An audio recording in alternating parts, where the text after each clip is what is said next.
all I worried about was like retention, analytics. And I got to the end of that road and wasn't happy anymore with the videos that I was making, and I was cutting all the fat out of the videos that was like anything about me as a person at all. And it's just like, how do we make the most viral video possible? I'm Louis Cole. Welcome to the Recharged podcast. In this series, I invite fellow content creators and artists to explore exciting ways to make a difference in the world. I take my guests to visit local social good projects in my self-converted electric 1973 Volkswagen van.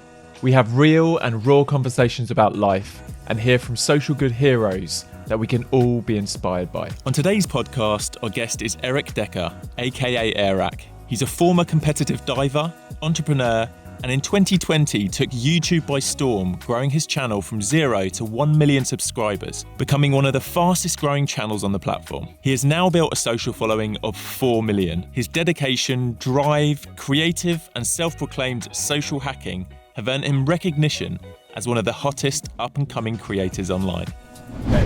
Okay, welcome to the podcast, Eric. Thank you so much for having me. This is Eric. He's got the channel Airrack. Yep. Dude, what a pleasure to be here. Man, it's a pleasure to have you. We actually only met the other day for the first time, but I was going to start off by saying, before we dive in, I really admire you and that when you set your mind to something, you do it. Yeah. And that is something that I feel like is a rare thing that like only a few people have, where you're just like so devoted to your vision. And I just wanted to say that to start off, man. Yeah, I appreciate that, bro. That means a lot. It's pretty surreal and like full circle to be here because I've been watching YouTube since I was like in 5th grade, and I was probably like 14 when I started watching your videos.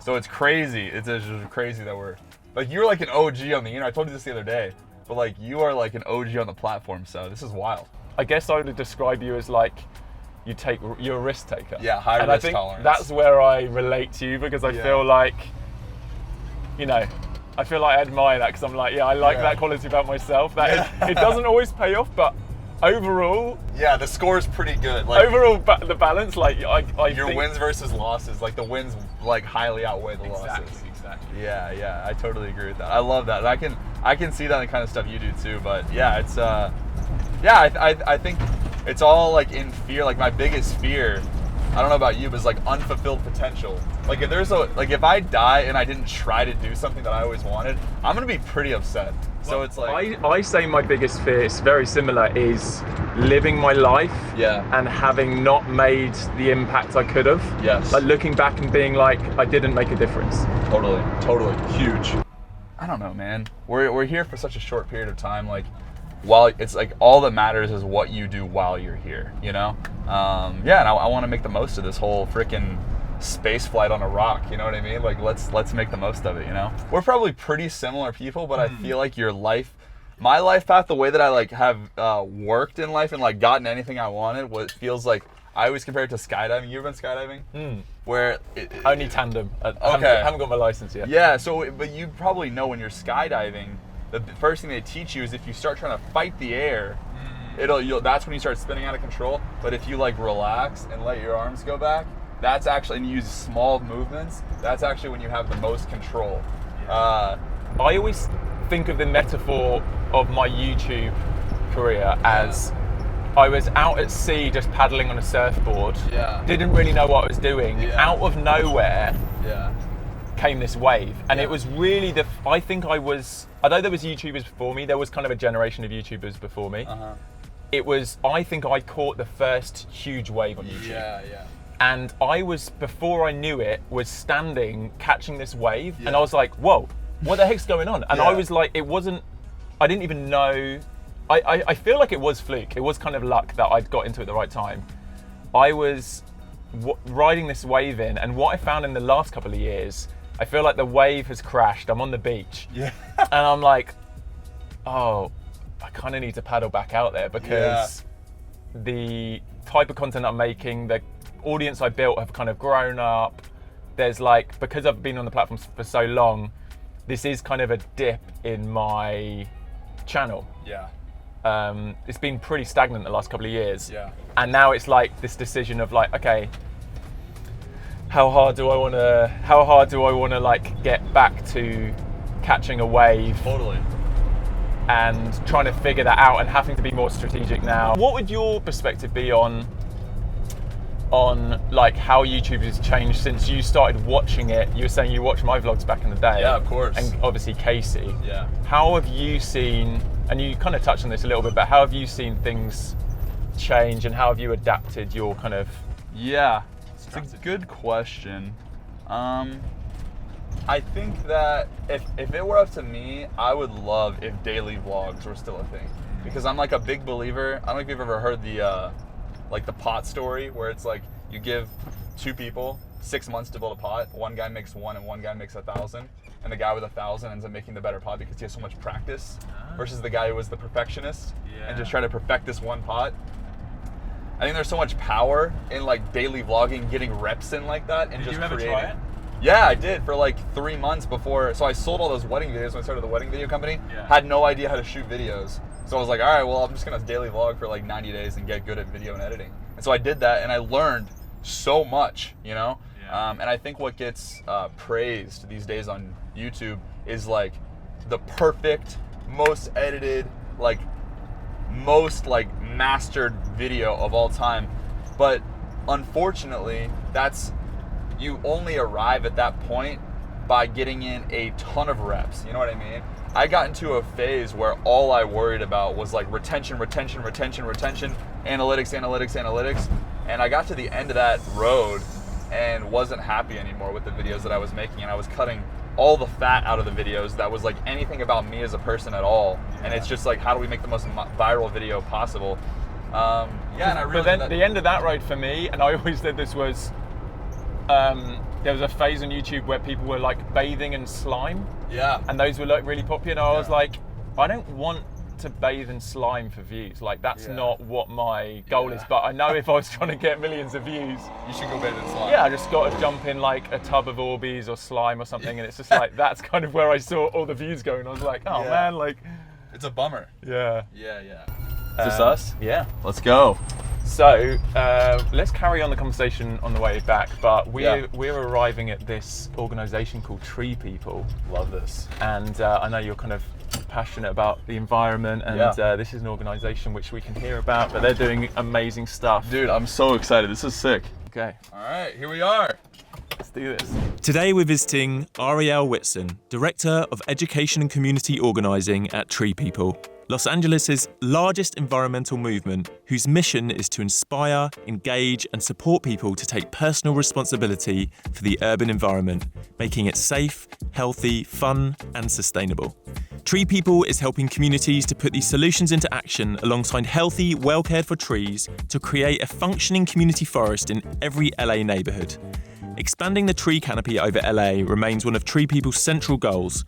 More trees mean cooler temperatures, cleaner air, replenished groundwater supplies, and a safer, more beautiful city. In the last 20 years, the United States lost 42.2 million hectares of tree cover, which is equivalent to the size of California. This tree loss has created 16.3 gigatons of CO2 emissions. A study published last year by the US Forest Service found that we lost 36 million trees annually from urban and rural communities over a 5-year period. Only 11% of the US forest land is protected, so we desperately need to campaign for legislation to protect existing forests from development and support education programs and reforestation initiatives like TreePeople. We have arrived at TreePeople. This is Ariel, and I'd love to hear just a bit about what this organisation is, how it started, what makes you passionate about what you do.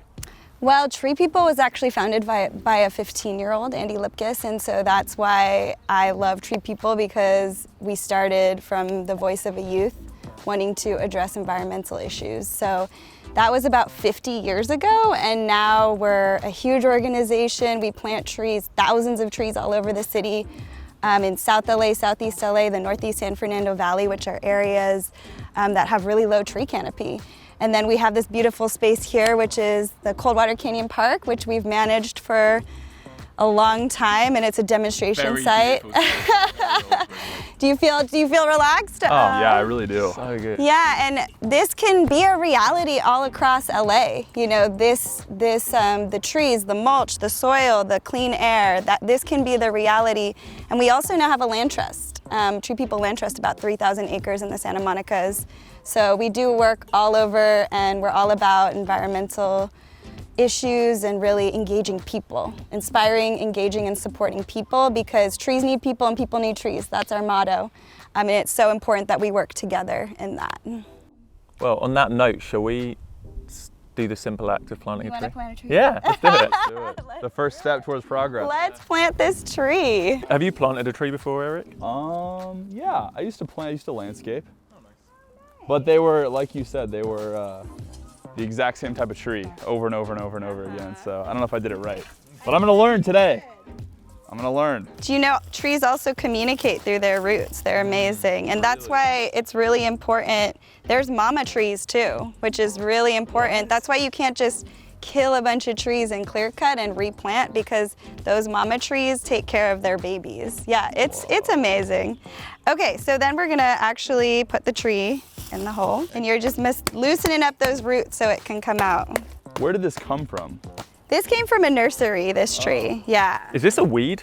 Yeah, these are edible. This is, I forget what they're called, but they're like, I'm gonna have to try a little bit. yeah, go for it. Seriously? Can I actually eat this? Yes. How does it taste?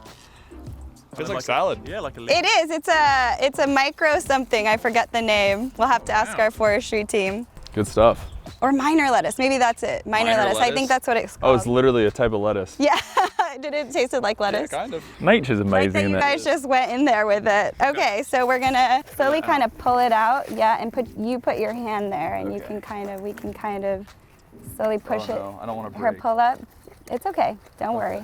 Just be careful. I think maybe I need to smack it a bit more. Yep, that's it. Yeah, smack from the bottom. I feel like we're like doing an operation. Put him in there. I kind of want to just tip the whole wheelbarrow. You can do that. Yeah, I think that's why it was helpful with the wheelbarrow. Nice.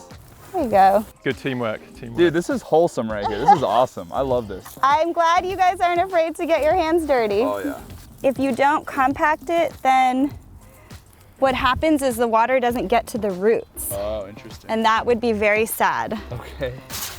Oh, sorry. I'm getting dust. I'm getting like dirt all over you. We're gonna create the berm. So what we do is the berm is like this. You create a little bowl around it. Nice. Let you guys do that. Very cool. How do you guys mulch this? How does that work? You like a mulch machine? It's a big like vehicle, and you stick it in the back. You stick your trees. Yep. Yeah, I feel like I want to personify the tree.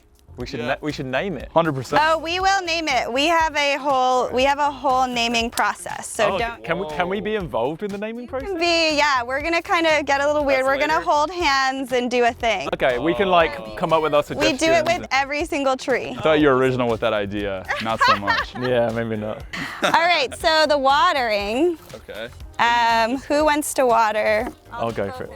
Let's Okay, you'll grab let's that. both do it. Okay, you Yep. will need you to put your hands down. So Okay.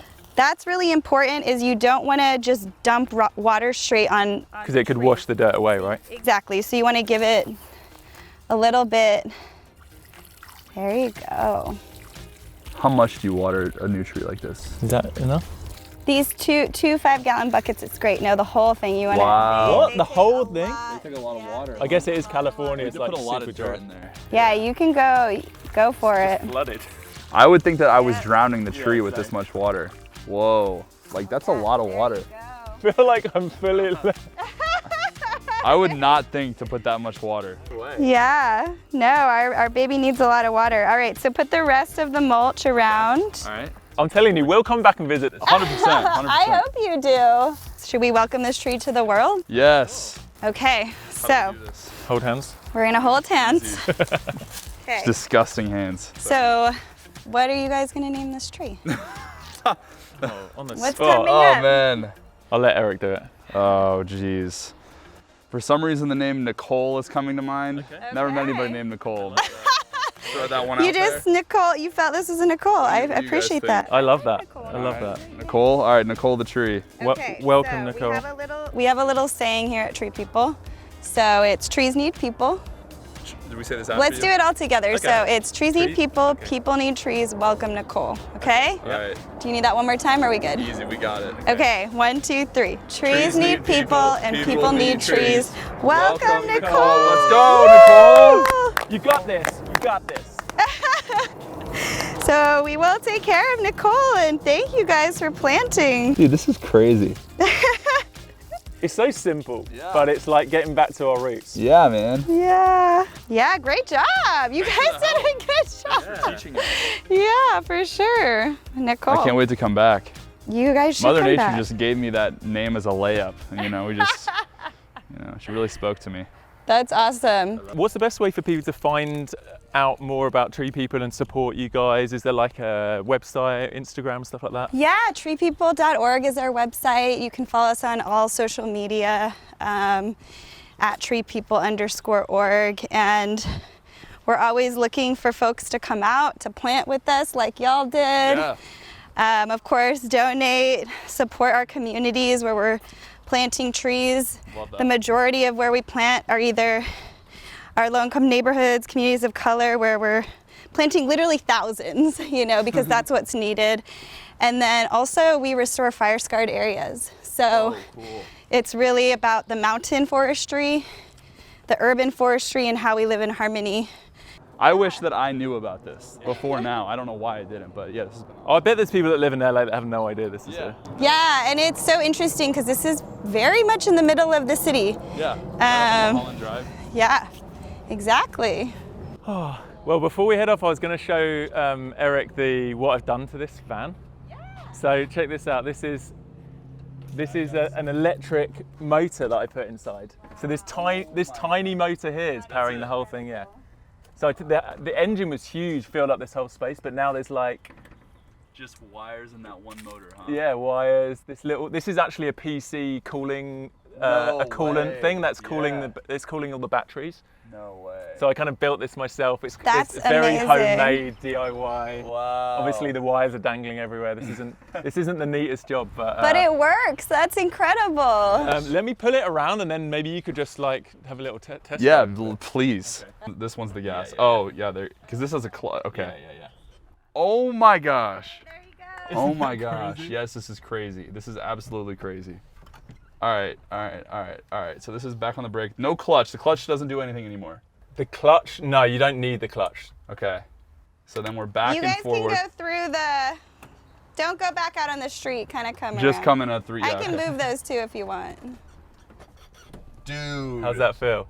Crazy, right? Yes, this is crazy. Okay, I don't want to go too fast over these. Dude, this is crazy. Do you know what's crazy? I freaking built this. Yeah, that's the not craziest the whole part. thing, not the whole thing, but like it feels like I built a car. Yeah, you did. I mean, you kind of did, dude. This thing, you put batteries on the bottom and you took the engine out of a car and it still drives. The feeling when I first got this Oh. driving, oh my gosh, bro, I was It had to be crazy. ecstatic. One of the best feelings. This is the coolest thing of all time. So cool, dude. All right, wait, so I can just... Dude, so fun. I want one. That was the best. You were good at driving, bro. Thank you. You didn't give me, I didn't go too fast. Did You a little You cruise give me a around. lot of room for failure. Yeah. So, I should probably show you the taking off in second gear as well. I want to see, yeah. I need a bit more space in front of me. But Dude, I really appreciate that you built this thing. This is... I'm glad you do. I feel like some people it kind of goes over their head. They're like, oh yeah, whatever. I'm like, no, I built an electric van, and they're crazy. like, cool, man. Yeah, I'm like, no, like I built it. So I go into second, Oh. and now Oh, You can feel wow. Yeah, that's a lot. That's a lot more power. Whoa. Oh my God. Dude, that is sick. so we're like, Wow, this is fast. yeah.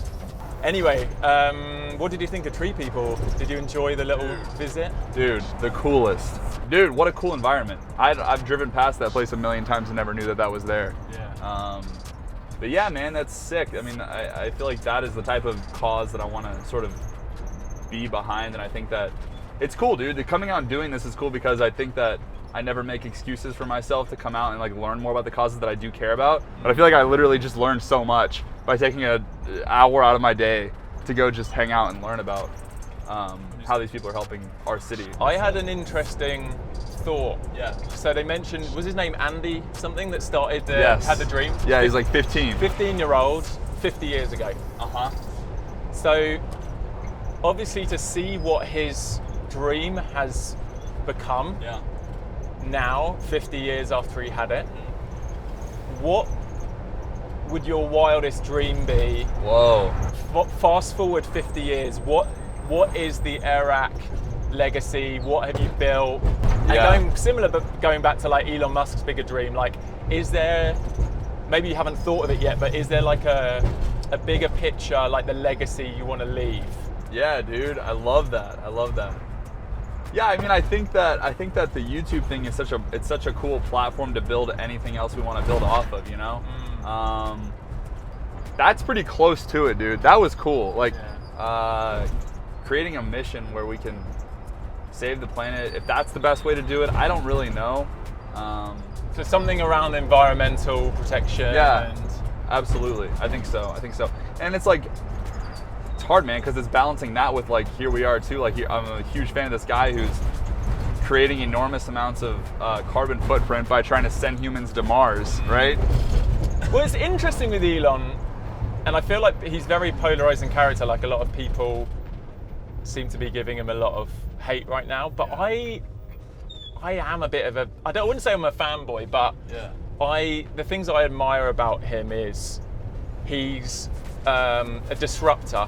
So he's disrupting the car automotive industry with Tesla's electric vehicles, which in itself, people can criticize, sourcing some of the lithium and different things with the batteries aren't super ethical, or they're not as environmentally friendly as they could. But overall, the shift away from carbon like fossil fuel driven vehicles to electric is going to have a huge impact on the planet positively. And then like his research into like better batteries, the solar tiles for housing, like everything is shifting into renewable energies, which fast forward decades into the future, like he is, and already has single-handedly done amazing things for the planet. The criticism could be like, why are you putting so much focus into leaving Earth, giving up on Earth and focusing on Mars? But for me, I think it's to do with his bigger dream of we could evolve to an interplanetary species. And I don't think it's just a novel idea that we go to Mars. I think there's something incredibly exciting about space travel, what we could learn, possibly even meeting other alien life forms, or getting resources from other planets or comets or meteorites or whatever. Like, I feel like there's so much, and I'm a big sci-fi fan, so I love all those movies. Oh, really? Yeah, I love any sci-fi movie I love, like space travel. So maybe I'm biased because I can picture this incredible future for humanity where we kind of travel in space and everything, but I don't think that has to be opposed to looking after our planet now. If we can find a way to own it as humanity, I feel like that could bring us together. I love that. No, I always think of that with an alien invasion as well. Like, I feel like an alien invasion would be great for bringing the world together. Yeah, I agree with that. What's your closing thoughts? Is there something you'd love to leave people that are listening or watching, like, with, like some life advice, some kind of thing you want to leave people to think about? Yeah, I mean, they should probably subscribe to the channel. No, I'm just kidding. I think that tomorrow's not guaranteed, ever. Tomorrow's never guaranteed. We get one opportunity to do the whole life thing. And I don't think that, especially in middle America, especially in the types of small towns that I came from, nobody talks about that. 10 years ago, I was watching you on a TV screen. Today we planted a tree together. That is very full circle for me. I would tell people at home, it's not going to happen tomorrow, but I would encourage you to work towards whatever that thing is that you want to do with your life, whether it's being a creator, whether it's being a teacher, and nothing is effing impossible. I've seen it. The last year has been wild, and I would just encourage that kid out there who does not have somebody to tell that to them. It's all possible. Anything you can dream up, you can make money doing, and make it your job and make it your life. So follow your dreams, and it's not gonna happen tomorrow, but put work in, and anything's possible. Sweet, bro. That's it. Thanks for having me. Thanks for hanging out today, man. What a pleasure. I'm looking forward to building a good friendship together, man. Back hanging at out, you. doing some stuff. Yeah, dude, maybe we plant some more trees in the future. Yeah. Thanks for joining us. Be sure to follow Airrack and TreePeople. If you enjoyed this video, please go and subscribe to my brand new podcast channel and check out the full-length podcast here. There's lots of amazing guests and exciting episodes coming soon.